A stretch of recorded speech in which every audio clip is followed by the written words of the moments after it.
Hello everyone, welcome to my YouTube channel. आज हम जिस मूवी के बारे में बात करने वाले हैं उस मूवी का नाम है हंट्समैन द विंटर्स वॉर। ये कहानी snow white and the huntsman movie की पार्ट 2 है। लेकिन अगर आपने पार्ट 1 नहीं देखा है तो प्लीज़ जाकर पहले उसे देखिए। मैंने उस वीडियो की लिंक डिस्क्रिप्शन बॉक्स में दे दी है। इस मूवी में पार्ट 1 के पहले की और उसके बाद की कहानी बताई गई है। कहानी के शुरुआत में ही हम यंग रवेना को देखते हैं, जो आज भी बहुत सारे राजाओं को मारकर उनका राज्य उनसे छीन लेती थी। ये वो वक्त था जब रवेना अपनी बहन फ्रेया के साथ रहती थी।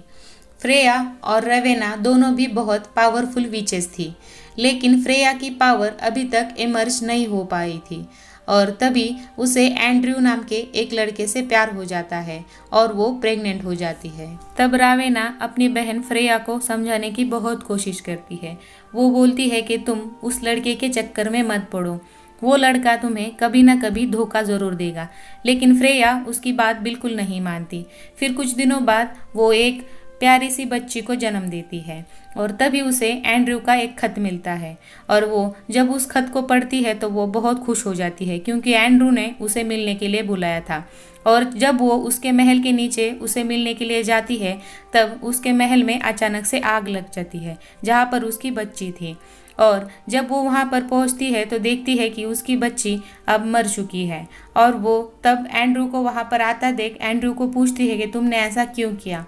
तब वो बोलता है कि मैं इस बच्ची को नहीं चाहता था, इसीलिए मैं उसे मार डालना चाहता था।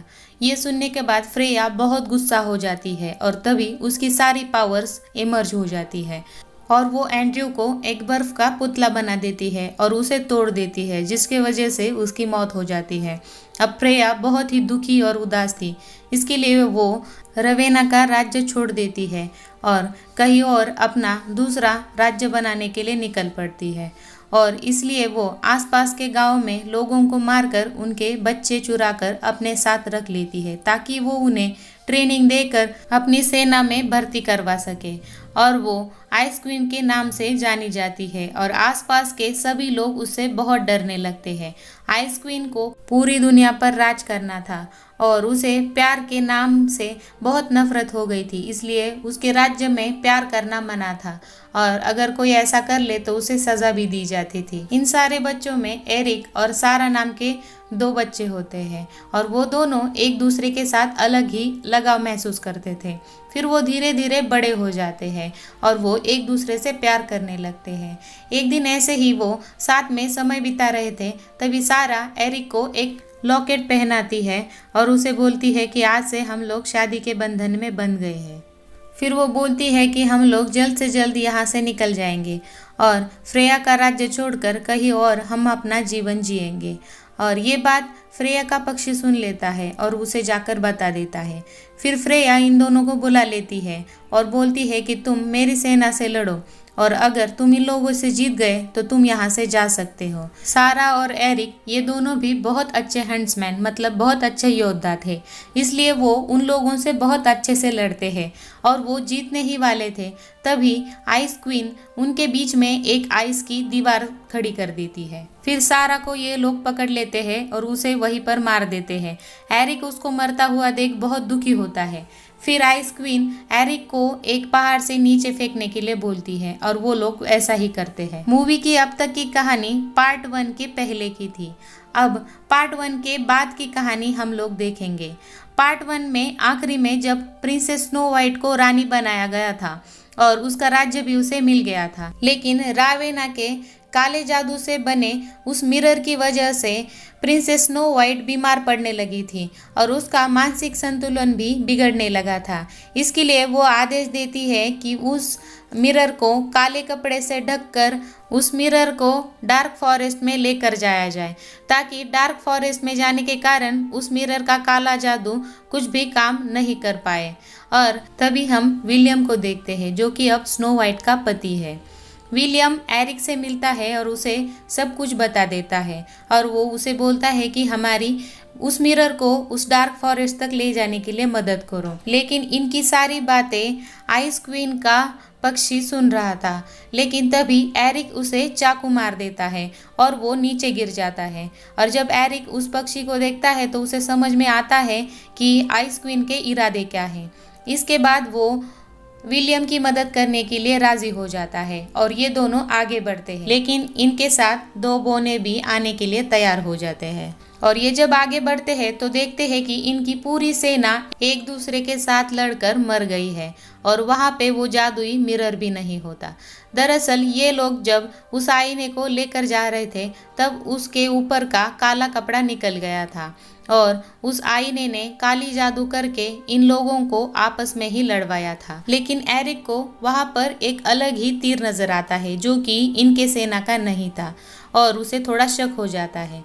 और रात को ये लोग एक जगह पर रुकते हैं, लेकिन तभी उन पर आइस क्वीन के लोग हमला कर देते हैं और एरिक अकेला होने के कारण थोड़ा कमजोर पड़ जाता है।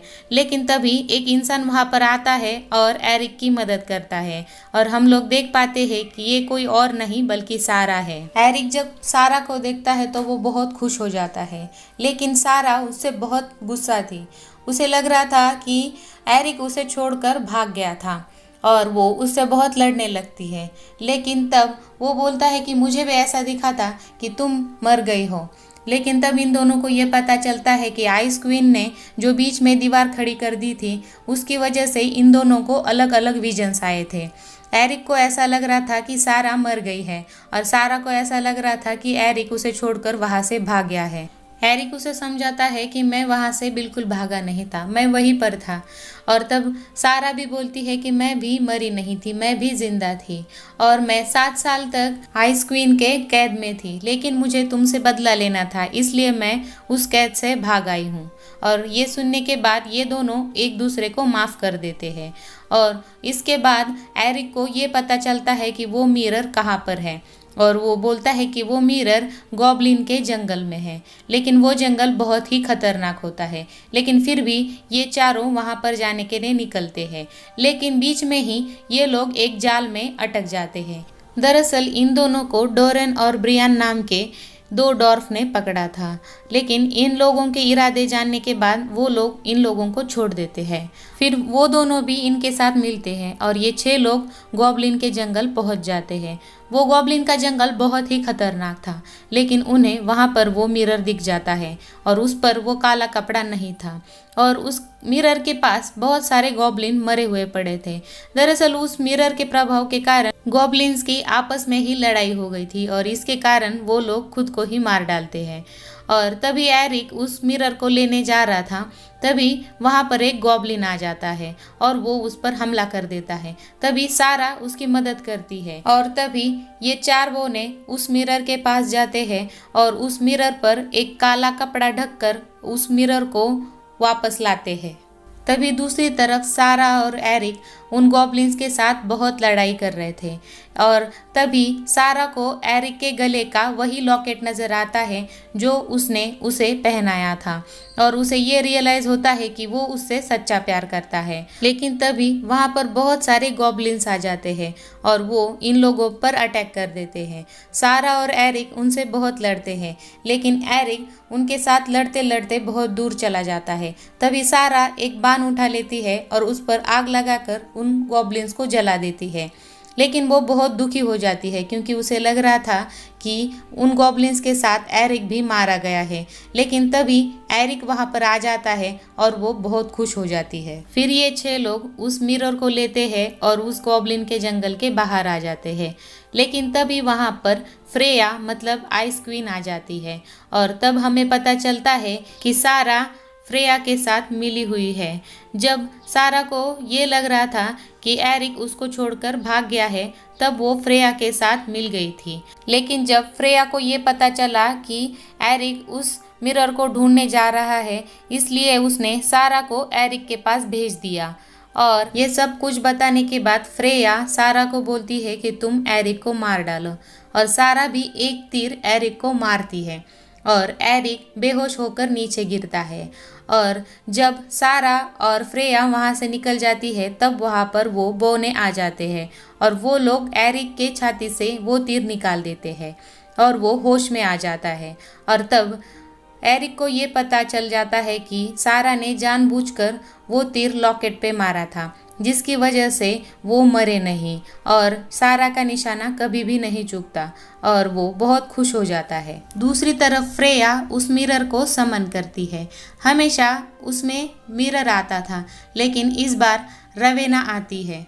दरअसल पहले पार्ट में जब रवेना मरी थी तब वो उस मिरर में एक हुई थी, जिसकी वजह से वो अब मिरर से बाहर आ चुकी है और फिर वो खुद को उस राज्य की रानी मानने लगती है और वो अपनी बहन फ्रेया से बोलती है कि हम लोग स्नो वाइट के राज्य पर हमला कर देंगे।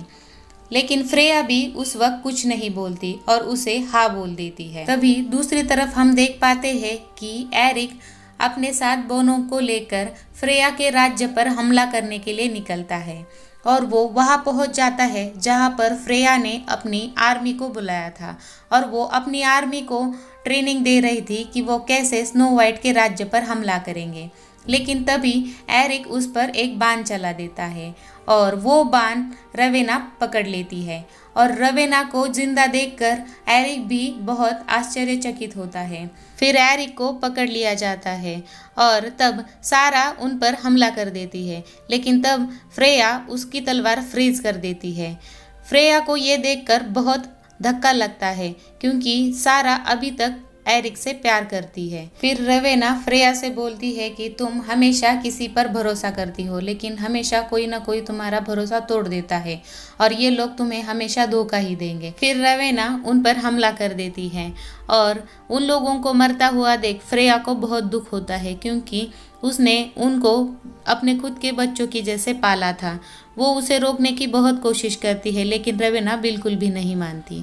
तब वो उनके बीच में एक बर्फ की दीवार बना देती है। ये देखकर रवेना फ्रेया पर बहुत गुस्सा होती है और वो बोलती है कि तुम भूलो मत, मेरी वजह से ही तुम्हें ये सारी पावर्स मिली है। ये सुनने के बाद फ्रेया बोलती है कि तुम्हारे कहने का क्या मतलब है। तब रवेना उसे बोलती है कि जब तुम प्रेग्नेंट थी तब मैंने इस मिरर से पूछा था कि इस दुनिया में सबसे खूबसूरत कौन है। तब उसने बोला था कि अभी के लिए तो तुम ही हो, लेकिन जब फ्रेया की बच्ची पैदा होगी तो वो इस दुनिया की सबसे खूबसूरत बच्ची होगी। इसीलिए मैंने एंड्रू पर जादू करके तुम्हारी बच्ची को मरवाया है। ये सुनने के बाद फ्रेया बहुत गुस्सा होती है और ये दोनों बहुत लड़ने लगती है, लेकिन रवेना अपनी ही बहन फ्रेया को मार देती है। लेकिन तभी वहाँ पर एरिक और सारा आ जाते हैं और वो दोनों भी रवेना से बहुत लड़ते हैं, लेकिन वो उससे जीत नहीं पाते। लेकिन नीचे पड़ी हुई फ्रेया उस मिरर को फ्रीज कर देती है और तभी एरिक को ये समझ में आता है कि रवेना को मारना है तो उस मिरर पर वार करना होगा और वो एक चाकू लेकर उस मिरर पर मार देता है और इसी की वजह से रवेना कांच में बदल जाती है और वो टूटकर गिरती है और वो मर जाती है और तभी फ्रेया भी मर जाती है। इसके बाद ये सारा राज्य इनके श्राप से मुक्त हो जाता है और सब लोग बहुत खुश होते हैं। आखिर में हमें ये दिखाया जाता है कि प्रिंसेस स्नो वाइट के पास एक गोल्डन बर्ड आता है और वो बर्ड रवेना या फिर वो मिरर हो सकता है और ये कहानी यहीं पर ख़त्म होती है।